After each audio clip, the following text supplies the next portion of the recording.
Iran ने मंगलवार रात इजराइल की ओर सैकड़ों मिसाइलें दागी। इजराइल का दावा है कि इनमें से ज्यादातर मिसाइलों को हवा में ही बर्बाद कर दिया गया, जबकि कुछ मिसाइलें इजरायली क्षेत्रों में गिरी हैं। दूसरी ओर ईरान का दावा है कि उसकी ज्यादातर मिसाइलें निशाने पर लगी। इस साल इजराइल पर ईरान का ये दूसरा हमला है। अप्रैल में भी ईरान ने इजराइल पर ड्रोन और मिसाइल से हमले किए थे। अभी ये पूरी तरह साफ नहीं है कि ईरान के ताजा हमले के कारण कितना नुकसान हुआ है। हालांकि इजराइल के विदेश मंत्रालय ने ट्वीट कर कहा है कि मंगलवार रात ईरान ने 181 बैलिस्टिक मिसाइलें दागी और इसमें एक फलस्तीनी व्यक्ति की मौत हुई है। इजराइल ने इसका वीडियो भी डाला, जिसमें दिख रहा है कि एक व्यक्ति सड़क पर जा रहा था, तभी वो हमले की चपेट में आ गया। ये वीडियो इजराइल के कब्जे वाले वेस्ट बैंक का बताया जा रहा है। इजराइल ने कहा कि ईरानी शासन खतरनाक है और दुनिया की शांति के लिए खतरा है। अब सवाल ये उठता है कि हमला कितना बड़ा था। अप्रैल की तुलना में ईरान का ये थोड़ा बड़ा हमला है। 5 महीने पहले अप्रैल में ईरान ने इजराइल पर करीब 110 बैलिस्टिक मिसाइल और 30 क्रूज मिसाइलों से हमला किया था। इजरायली टीवी पर दिखाए गए फुटेज में स्थानीय समय अनुसार 7:45 से कुछ पहले तेल अवीव और उसके नजदीकी इलाकों के ऊपर से मिसाइलें उड़ती नजर आईं। सैन्य अधिकारियों ने पुष्टि की है कि हमले के दौरान कुछ मिसाइलें तय निशाने पर लगी। इजरायली सेना के एक प्रवक्ता ने कहा कि ये हमले इजराइल के मध्य और दक्षिणी हिस्सों में हुए थे।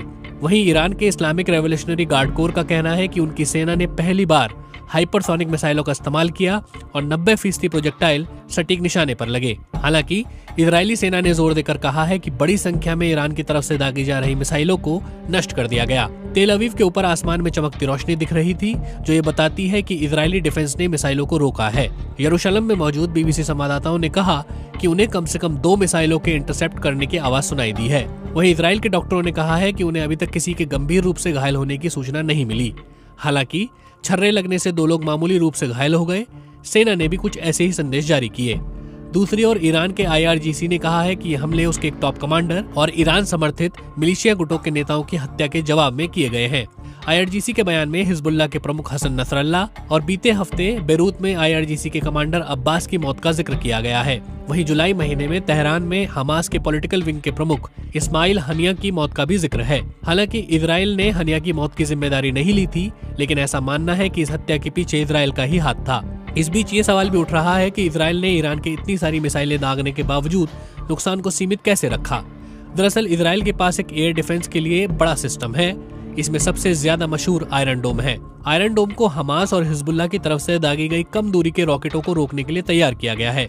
अप्रैल में ईरान ने जो हमला किया था, उस दौरान एयर डिफेंस के कुछ हिस्सों का इस्तेमाल किया गया था। मंगलवार को जो हमला हुआ, उसमें एयर डिफेंस सिस्टम की बाकी चीजों ने भी काम किया होगा, जैसे डेविड स्लिंग, जिसे जादू की छड़ी भी कहा जाता है।